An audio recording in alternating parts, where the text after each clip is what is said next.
would you say that this bill's kind of destroyed the buy-to-let market? If they can't get the price they need, they can't even rent it back out, as far as this law's concerned. Just to jump in there, so a landlord could go without any money for 3 months? You have to have landlord rent warranty and legal expenses protection. The new name for a tenancy now is an assured periodic tenancy. Is that higher than you thought it would be? But you legally can't serve that in the first 12 months of the tenancy. So they could reset it with small payments, essentially. Yeah. They could game the system. Section 21, no-fault evictions have now gone. Everything's hit landlords all at once. So Perry, one thing that me and you have talked about a lot on the show is the impact of the Renters' Right Act.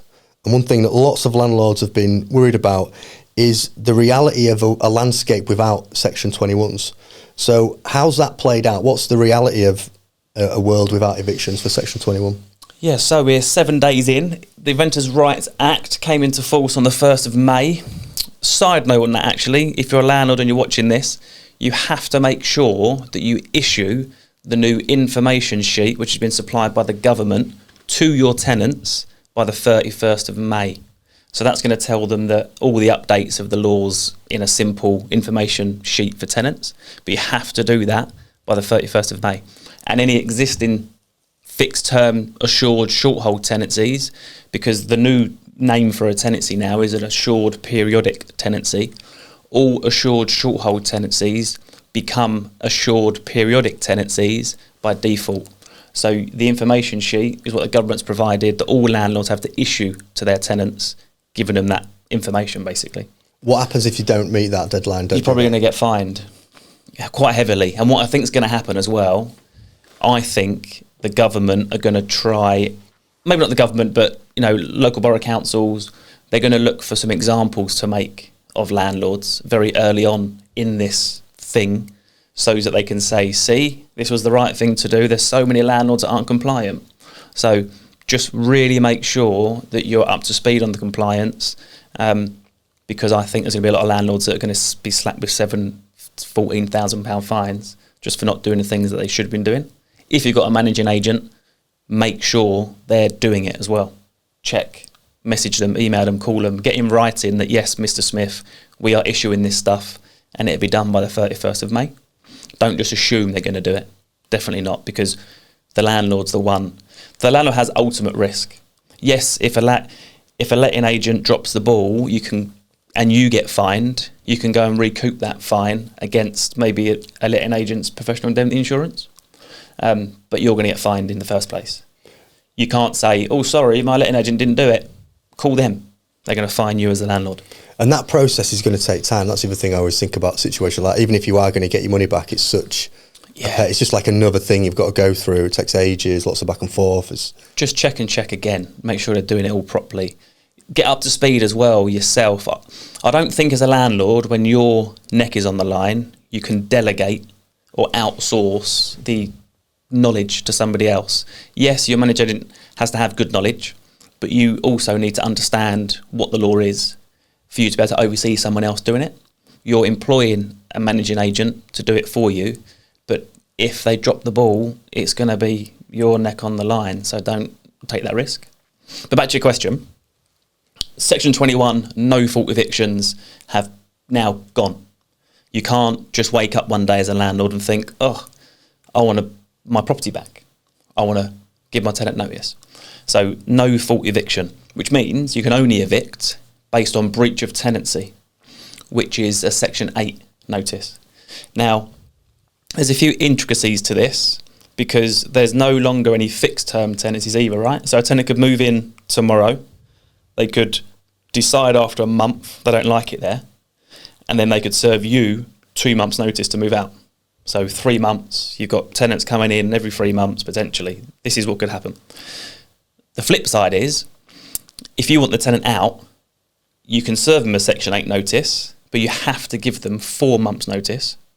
So the tenant's got to give you 2 months, you've got to give them 4, and you can't put it back on the rental market for 12 months once you've evicted that tenant. And that's a new piece of legislation. Yeah. That's that 12-month window is brand new. But it gets a bit worse than that, to be fair. And I was all for improving the private rented sector, but it's just lopsided.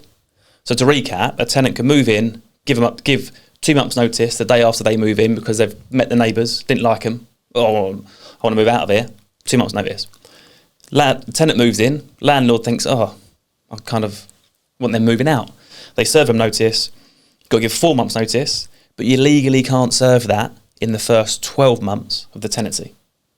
So there's a thing called protection from eviction. Every new tenant can't be served with notice for the first 12 months of the tenancy. You could serve it after 8 months because it's 4 months notice. That then expires, so they've had their 12 months of living in the property. That's one thing. Section 8, based on, so rent arrears, let's talk about that. If a tenant moves in, loses their job, can't pay the rent, they've changed the law to state that a tenant has to be 3 months in arrears before you can start eviction proceedings. It used to be 2 months in arrears. So just to jump in there, so a landlord could go without any money for 3 months? It was worse than that, because once the notice has been served, the expectation is the courts are going to probably take 6 to 9 months to get round to actually seeing or hearing the case. So it could be every year? Yeah. With no money, someone living in it? Mm. And what that's done, so I was doing some data crunching of our agency the other day, and 10% of our landlords are trying to sell. They're on the market now and they're trying to sell. 20% of our landlords, including that 10%, right? So 10% are trying to sell. Another 10% are going to explore potentially. They haven't ruled out selling in the next 12 months, depending how this rollout goes. And it's a big problem because rents are going to, if you go back to videos on the channel, I think I've said that rents are going to go sky high. And for professional, good, compliant landlords, I think it could be a great time. But you've just got to be so clued up on the new laws and legislation. It sounds like you also need to have a little bit of a pool, a financial pool to dip into, that you might take some financial hits here just because of the nature of the new legislation, and it's a much more significant hit than under the previous bill. And that's one of the big problems, right? Everything's hit landlords all at once. So rates have gone up. So landlords that were sitting on a nice buy-to-let mortgage at 0.5% or 1%, and then it's coming up for renewal, and it's probably going to be 4.5% at least on the remortgage. They just haven't got enough money, generally. If a landlord's purchased in the last 10 years, they're going to be feeling it quite hard. If they've purchased with a low deposit, haven't bought it cash, it's had everything thrown at them at once. Yeah. Now the prospect of, if a tenant is 3 months in arrears, you can't even start the proceedings until they're 3 months in arrears. And if they paid a week's rent, you can't start proceedings because they're no longer 3 months in arrears.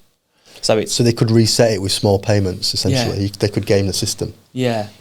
And then it still goes to court, but it's going to be a long, drawn-out process, which is why, again, a huge piece of advice, you have to have landlord rent warranty and legal expenses protection.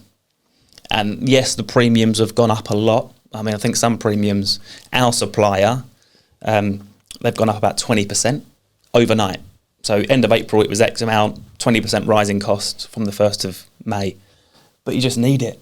It literally covers any loss of rent while the tenant isn't paying the rent. And let's not forget, right, this isn't bad tenants.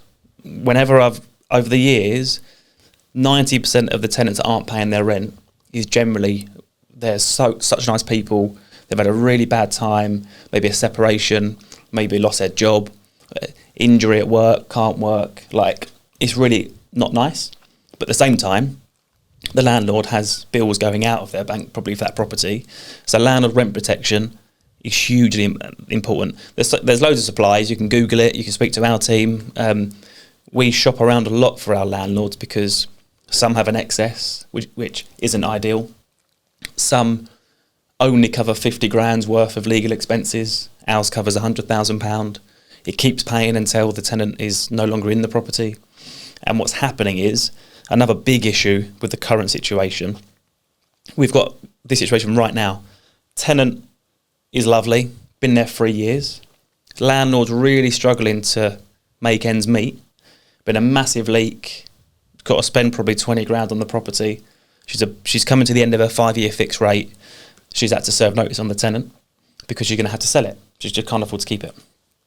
Tenant's tried to find somewhere privately, can't find somewhere privately. Tenant's gone to the council to say, look, I'm going to be homeless on this date, can you help me? Council have literally said to her, just don't move out. Once they've taken you through the court process and you've got a formal eviction from the courts, then we can rehouse you and help you and put you in temporary accommodation. And that's happening a lot. That isn't the first one in the last 6 months, because there's nowhere for people to have social housing.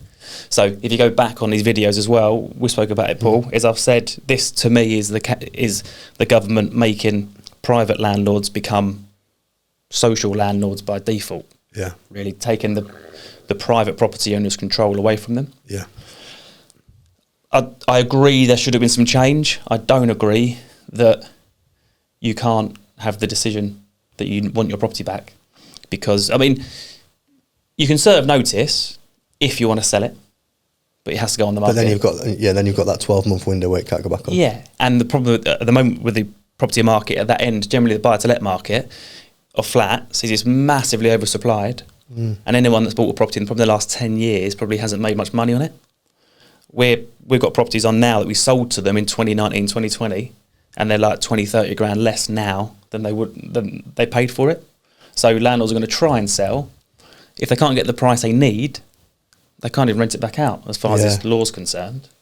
So it's tricky. So selling or moving back in, you can serve notice. But again, if a tenant moves in, and this is going to happen, I know it, we haven't had it yet, but say landlord rents out their second property, right? So we rent a lot of properties for landlords who, husband, boyfriend and girlfriend, one rents their house out and moves in with the other one. That tenant that's just moved in is then protected from eviction for 12 months. But if 6 months down the line they're living together, ain't going too well, and they separate, and you want to get the tenant out, because, say it's Mr. that needs to move back into the property, he'll have to go and rent somewhere else for 6 months until we can serve notice on his tenant to ask him to leave so he can move back in because of the 12-month protection from eviction, which is terrible. Whereas with the previous laws, you could do a 6-month tenancy and you could ask them to move out after 3 months and then they'll be out after 6 months. So there's a lot to still see how it implements, but I think with a massive increase in leasehold properties and flats coming to market, 10% of our landlords are trying to sell, 20% haven't ruled out selling in the next 12 to 24 months. I think it's going to be Is that higher than you thought it would be? No. You thought, because you were pretty... Expected that, yeah. They're kind of voting with their feet a little bit. Yeah. Because it just feels like, with the taxation changes a few years back, with the Renters' Rights Act, it's just all lopsided. Like, it's not attractive anymore to be a landlord. And that was the idea, buy a buy-to-let, look after your tenants, get some capital growth over the years. The capital growth is pretty much gone because of the high interest rates and probably going to be that way for a long time. I think another 5-6 years. This is the normal market. So there's a lot of people that are stuck with loss-making buy-to-lets. So has it destroyed it then? Would you say that this bill's kind of destroyed the buy-to-let market? Yeah. Yeah, it's going to destroy it as we knew it. What will become, you'll have institutional landlords that own 5, 6, 10, 15 properties.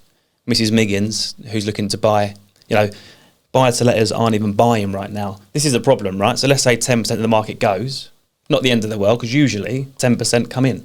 And, that landlord sells, that landlord buys.